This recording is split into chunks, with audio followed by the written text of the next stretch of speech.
This training that we're providing you is full of just some ideas that will provide your students with variety. They are learning activities and they will help your discussions be a little bit better and your students be a little bit more awake. We've been in your classrooms. We know how tired they are.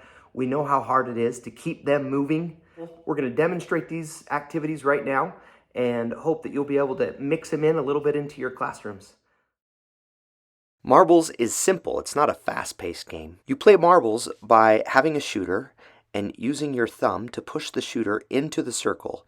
You win smaller marbles if you can get the small marble out of the circle by keeping your shooter in the circle. It's not easy. Gather your students around in a circle around a circle of chalk. The size that I've finally settled on is a little bigger than a dinner plate. Begin to have a classroom discussion. When someone says something particularly meaningful, say, "Man, that was pretty good. Why don't you go ahead and shoot?"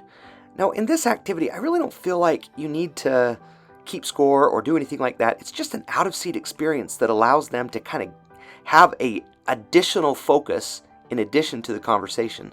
I think you'll find that it will help them to be a little bit more responsive just for the sake of variety.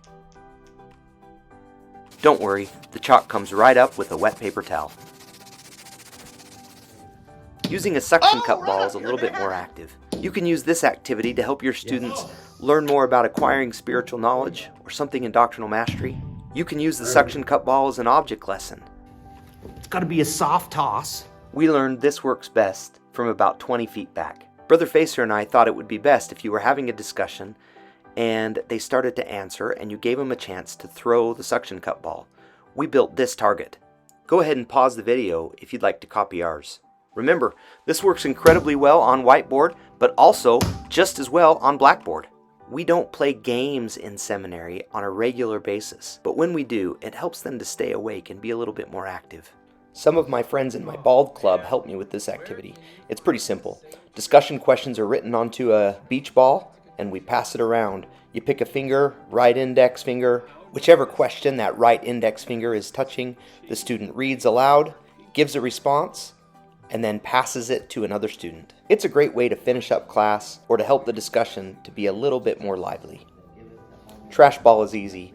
Give each student a square piece of paper and they'll need something to write with. Make sure you have a paper. Provide a doctrinal mastery scenario or a reference and have the students write their answer on a piece of paper. They crunkle it up, pass it forward to the person on the first row, and that person tries to do everything they can to get the trash in the garbage. The person in the very back is the rebounder and throws it back to them. The teacher decides how many crunkled pieces of garbage need to go in the garbage can before the teacher will review their answers, checking for accuracy. The key to activities like this is to enrich the conversation by asking follow-up questions. How you would tell your friend about it. If all we do is match a reference with a phrase, we're not doing enough. Show that you actually do, then you're not really having faith. One minor course correction that we've noticed.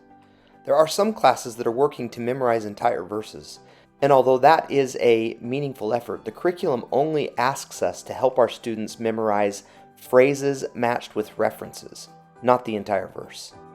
This is an activity that's very similar. A teacher wrote the references of the doctrinal mastery verses on paper plates, asked a scenario, and then allowed the students to respond by shooting a Nerf bullet toward the paper plate. Sometimes they hit the teacher dressed like a turkey. So there you go. 5 or 6 ideas of how to liven the conversation in your classroom. Thanks, guys. We'll see you next time.